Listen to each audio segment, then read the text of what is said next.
Bonjour à tous et bienvenue sur ce nouveau tuto de NinJavaScript. Cette vidéo est le deuxième épisode de la série Comment créer un projet Angular. Dans l'épisode précédent, nous avons vu ensemble comment installer et configurer notre environnement de développement. Si vous ne l'avez pas encore vu, je vous recommande de le visionner avant de poursuivre cette vidéo pour ne pas être perdu lorsque l'on va parler du projet. Aujourd'hui, nous allons voir ensemble comment bien utiliser Git et les bonnes pratiques que l'on va mettre en place dans notre Git flow. Pour cela, nous allons définir ensemble l'arborescence des branches, nos règles de pré-commit et nous allons utiliser les pull requests ainsi que les git hooks de pré-commit. Allez, sans plus attendre, le deuxième épisode.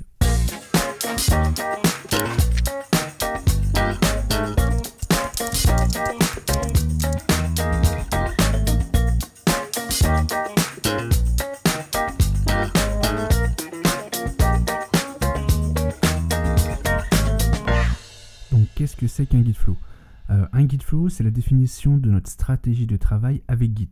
D'ailleurs, j'aurais pu tout simplement l'appeler notre stratégie Git pour éviter toute confusion avec l'extension des commandes Git créée par Daniel Kummer qui s'appelle également Git flow. Mais c'est pas grave en fait parce que la stratégie utilisée par cette extension reprend les mêmes principes que la stratégie qui sera appliquée sur notre projet.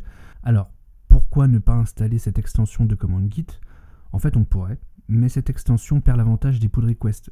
Comme nous allons également utiliser GitHub et que GitHub permet de faire la plupart des choses qu'offre cette extension, alors je parle au niveau des merges, des releases, cela n'a pas réellement d'intérêt d'utiliser cette extension dans notre cas. Donc voici un petit schéma de notre Git flow que je nous ai préparé. Donc voici comment se présente notre Git flow. Nous avons donc deux environnements de cloud, la prod et le staging. Donc qui vont servir respectivement à tester notre application sur un environnement de test et sur un environnement de prod. Ensuite, nous avons deux branches, donc la branche master ici, qui est la branche principale de notre code, et la branche develop qui aura été préalablement créée à partir de la branche master. Donc en fait, dans notre Git flow, nous avons que deux branches qui ne seront jamais supprimées. En revanche, lorsque l'on veut créer une nouvelle fonctionnalité, on va créer une nouvelle branche à partir de la branche develop. Donc par exemple ici features 1. On va créer notre code et faire autant de commits que nécessaire. Et une fois que notre fonctionnalité est terminée, on va demander à merger cette branche feature dans la branche develop. Et pour ça, on va générer une pull request qui va permettre de pouvoir faire du code review entre devs et également de lancer toute la partie intégration continue. Donc ça va être les tests unitaires, tests fonctionnels, les tests end-to-end et même d'autres tests comme le test coverage, test mess, etc., etc. Une fois que tous les tests ont été effectués et que ça n'a remonté aucune erreur et que le code review par les autres développeurs a été validé, dans ce cas-là, et seulement à ce moment-là, la branche peut être mergée dans develop. Une fois qu'elle est mergée, un script va automatiquement déployer notre application sur le staging, sachant que, alors, petite chose que j'ai oublié, c'est qu'au niveau de l'intégration continue, ça ne fait pas que des tests, ça fait également le build de notre application. Donc le script qui va déployer sur notre staging ne va pas déployer toute l'application, mais uniquement le build, donc la version optimisée, compressée de notre application. Une fois qu'une fonctionnalité a été mergée dans Develop, si on souhaite pouvoir mettre en prod cette application et mettre également en téléchargement cette nouvelle release, enfin cette nouvelle version de notre application, on va tout simplement générer une pull request de Develop vers Master et au même titre que pour une features, ça va également relancer toute l'intégration continue, donc les tests et le build. Et une fois que le code review aura été également validé, Develop sera mergé dans Master. La seule différence qu'il y a entre la pull request de Develop Master et de Features Develop, c'est que la branche Develop ne sera pas supprimée au moment du merge. Une fois que Develop est mergé dans Master, nous allons pouvoir générer une nouvelle release, donc c'est un tag à partir de Master, donc qui va être par exemple la release 1.00 ou 1.01, et automatiquement, un script va récupérer cette release, prendre le build et le déployer sur notre cloud de prod. Voilà un Git flow standard, simplifié, mais qui fait l'affaire dans la plupart des projets que vous serez amené à travailler. Donc, à partir de ce Git flow, on voit comme je vous l'ai dit, qu'il nous faut deux branches, une branche develop, une branche master. Et là, ce que nous avons aujourd'hui sur notre dépôt, c'est que la branche master. Donc, il va falloir créer la branche develop à partir de master. Donc, pour ça, il suffit d'aller sur notre projet GitHub, donc ici, -js2, d'aller dans les branches, et on constate qu'on n'a qu'une seule branche. Donc, qu'est-ce qu'il faut faire? Il suffit de la créer. Ici, donc là, il nous demande si on veut rechercher ou créer une branche. Nous, on veut en créer une, qui s'appellera donc develop. Elle sera créée à partir de master. Et là, nous avons donc nos deux branches, Develop et Master, qui sont évidemment ISO actuellement. Donc c'est-à-dire que dans Develop, on a déjà évidemment toute notre bootstrapping de projet qui avait été fait dans l'épisode précédent. Pour les règles de commit, l'idéal est d'avoir un commit par fonctionnalité. C'est un peu la philosophie du commit atomique. Donc si vous voulez faire quelques recherches par rapport à ça, n'hésitez pas. Grâce à cela, en fait, il est très facile de voir qu'est-ce qui a été modifié comme fichier pour telle ou telle fonctionnalité, juste en regardant le commit concerné par la fonctionnalité. Cela simplifie évidemment la revue de code également, puisque lorsque on va faire une pull request, tous les fichiers qui ont été modifiés pour la fonctionnalité sont revus en même temps par les reviewers. Autre avantage, c'est qu'il est facile de supprimer toute une fonctionnalité puisqu'il n'y aura qu'un seul et unique commit associé. Et pour finir, vous aurez un historique de commit clair qui vous racontera l'histoire et l'évolution de votre application. Comme par exemple, si on fait un premier commit pour l'initialisation, on aura commit 1, initialisation, deuxième commit, ajout de la couche SaaS, troisième commit, ajout du login, etc. etc. Autre règle à mettre en place pour les commits, cela concerne le message en lui-même du commit. Je vous recommande de respecter un format précis pour vos messages de commit. Par exemple, la première ligne doit respecter le pattern type de commit, le sujet en quelques mots du commit. Par exemple, features, ajout de SaaS à la place de CSS. La deuxième ligne doit, elle, décrire de façon synthétique ce que vous avez fait pour réaliser cette fonctionnalité, comme par exemple ajout du package npm SaaS en remplacement du type de style sheet dans Angular CLI. Sachez que ce pattern de message est parfaitement interprété par GitHub et que nous pouvons en plus obliger les contributeurs sur notre projet à respecter ce pattern de message au commit. Nous allons le voir dans les git hooks dans quelques minutes.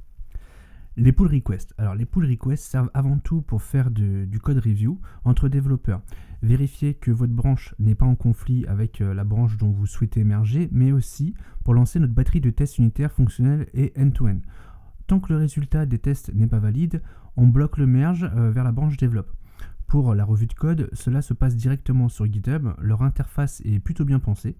Tu peux poser des questions au développeur qui a fait le code, suggérer même des modifications ou tout simplement refuser un merge parce qu'il te semble pas approprié pour l'application.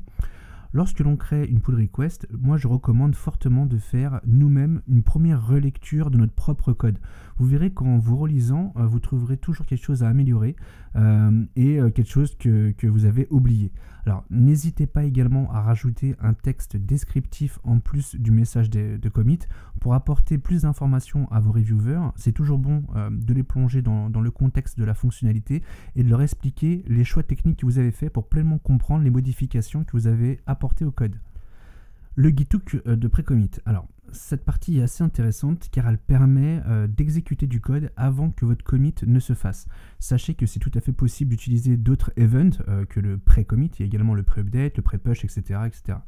Nous allons vraiment nous focus sur le pré-commit pour réaliser deux actions. Donc la première, c'est tester la qualité de notre code avec TSLint et s'assurer que notre message de commit respecte bien notre pattern type de point sujet et la description. Alors, une fois que ces deux règles de pré-commit seront configurées, si TSLint remonte que notre code ne répond pas au standard, cela bloquera en fait tout simplement notre commit. Mais heureusement, TSLint nous informera de qu'est-ce qui ne correspond pas au standard de notre code, comme ça on pourra le modifier afin de pouvoir faire valider les tests de TSLint et donc envoyer notre commit. De même, si notre message de commit ne respecte pas notre pattern, notre commit sera tout simplement bloqué et on aura l'information par un petit message qui nous dira que notre message de commit ne respecte pas le pattern qui a été défini. Donc pour mettre en place le pré-commit, il y a deux façons de faire. Soit on le fait de façon manuelle et on va directement dans le dossier .git à la racine de notre projet Et dedans, on trouvera un dossier hooks dans lequel il y a un fichier de pré-commit où dedans on peut ajouter le code que l'on veut exécuter à l'event pré-commit. Ou alors, on peut utiliser le package npm usekey de typecode qui générera lui-même nos fichiers de configuration pré-commit dans notre dossier hooks et qui exécutera en plus les commandes qu'on lui indiquera dans notre fichier package.json. Donc l'avantage d'utiliser usekey est triple, c'est plus simple à mettre en place, c'est plus lisible, mais surtout nos règles de pré-commit seront incluses dans notre application via le fichier package.json, alors qu'en manuel, chaque contributeur devra configurer soi-même ses hooks et donc potentiellement ne pas les mettre en place, et ces règles de pré-commit qui sont nos garde-fous, du coup ne pourront pas être respectées. Donc vous l'aurez compris, nous ce qui nous intéresse c'est d'utiliser usekey pour pouvoir partager notre configuration de pré-commit. Donc pour ça, on va aller directement sur le site de usekey, usekey npm.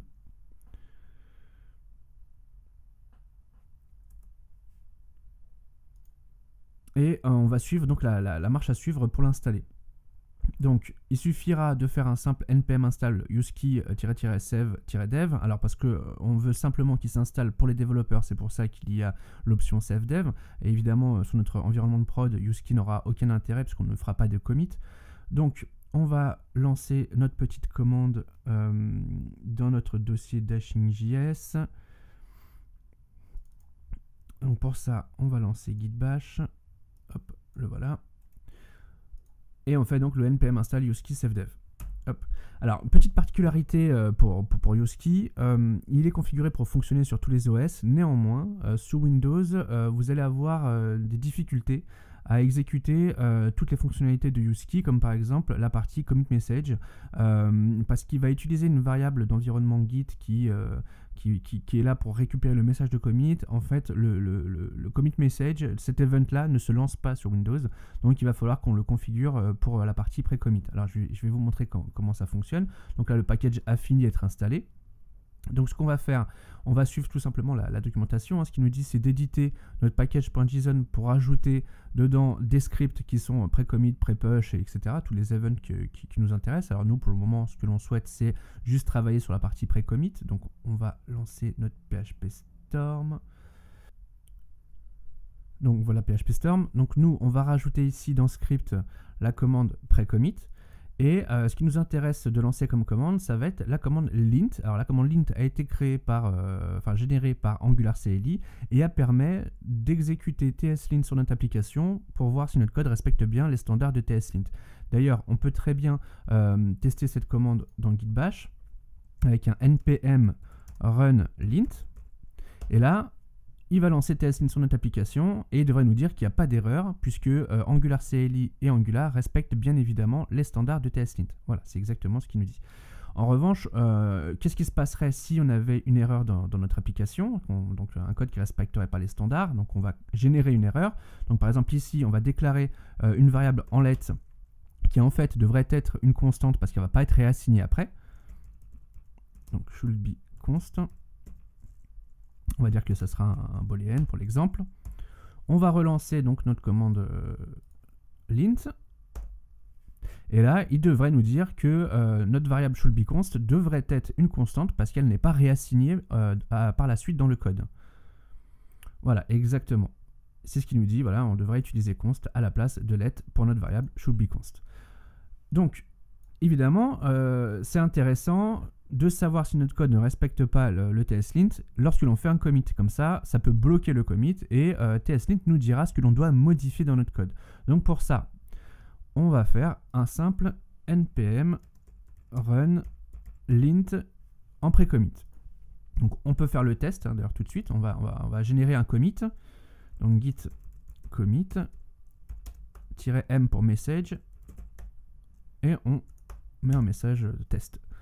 Donc là, on voit bien que usekey lance le script de pré-commit, donc ça veut dire la ligne qui est ici. Donc il va faire un npm run lint et il nous dit voilà, que notre code ne remonte pas d'erreur particulière sur tslint.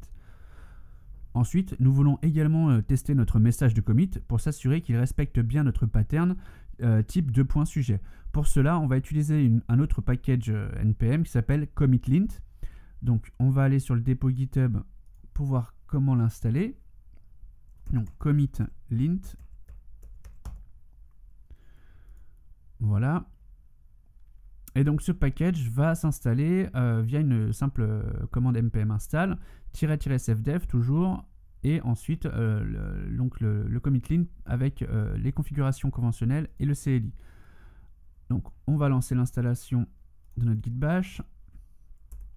Et ensuite, il y aura une deuxième chose à faire, c'est de pouvoir configurer le commit lint avec les configurations d'Angular. Et donc pour cela, on va devoir créer un fichier qui s'appelle commitlint.config.js.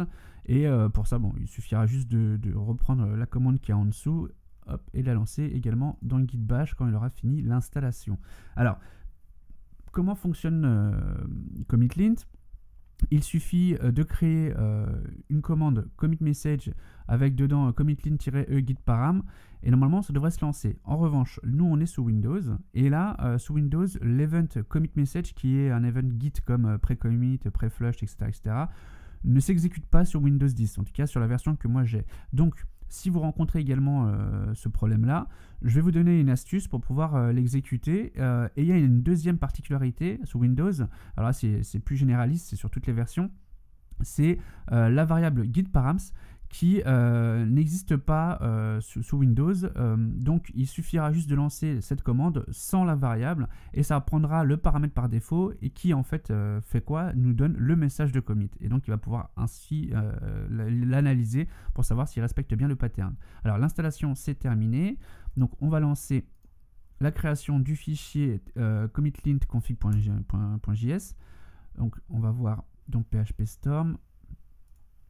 Hop, donc ce fichier voilà, vient d'être créé, donc ça c'est bon. Et ensuite on va donc créer la commande script de commitlint. Hop.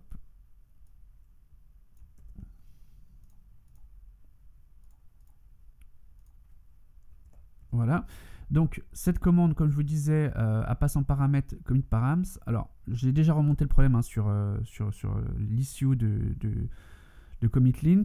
En attendant, on peut le lancer comme ça fonctionnera sur Linux, en tout cas je l'ai testé, ça fonctionne. Sur macOS, vous me direz si vous avez des problèmes, mais normalement ça devrait fonctionner également. Mais au cas où, et pour éviter tout problème lié au cross-platform, ce qu'on peut faire, c'est renommer donc cette commande qui normalement est lancée automatiquement par Git lorsque l'on fait un commit. On va le renommer en commitlint, ce qui fait que Git ne le lancera pas. Et nous, ce qui nous intéresse, c'est donc de l'exécuter en pré-commit. Donc on peut le faire via un npm run, donc commitlint, et ensuite on lancera évidemment notre test runlint. Alors, hop, on va tester de faire un commit pour voir si commitlint nous remonte une erreur, et après je vous expliquerai comment il fonctionne. Alors git commit-m test. Donc là, Yoski lance bien le pré-commit comme tout à l'heure avec lint. Et là, on voit ce qu'il y a de nouveau. Voilà, c'est ça. C'est ces messages d'erreur qui nous dit que notre message n'est pas valide parce que le sujet n'est pas défini, etc., etc. Donc, quelles sont les règles que commitlint applique pour valider notre commit message? On va aller voir ça ensemble. Donc, ce qu'il va faire, c'est qu'il va se baser sur les configs conventionnels donc, qui sont ici. Donc, on peut aller le voir. Et ça va être les règles qui sont liées justement au message de commit. Alors, qu'est-ce qu'il va demander? Il va nous demander que le type soit évidemment compris dans cette liste de types, donc build, CI, core, doc, feature, etc. etc.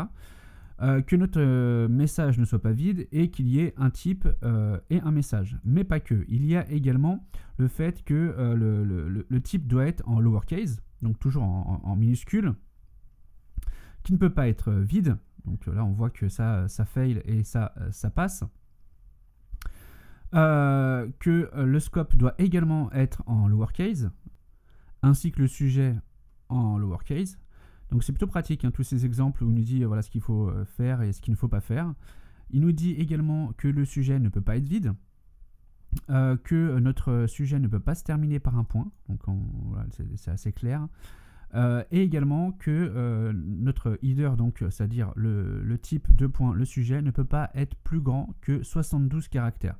Alors, C'est une convention qui est assez bien faite, qui permet d'uniformiser un peu tous les projets sur le web et d'avoir des commits vraiment propres et de donner une norme un peu à tous les développeurs et tous les contributeurs qui vont participer au projet. Donc je vous invite vivement à le mettre en pratique sur vos projets personnels.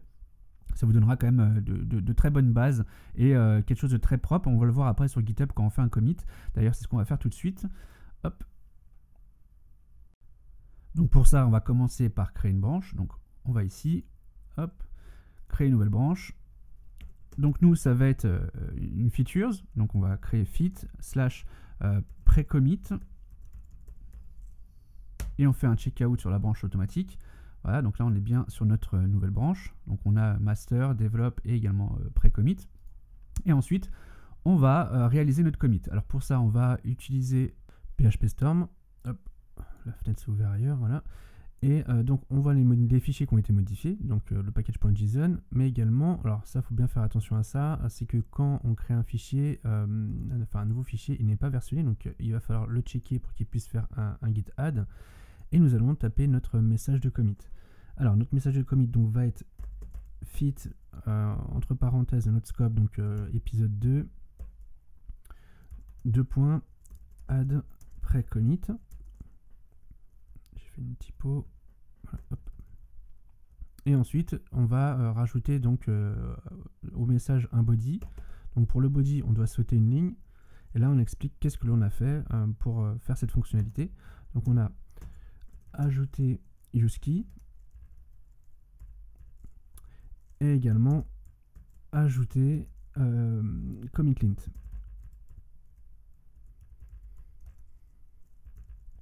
Qu'on a également configuré. Voilà.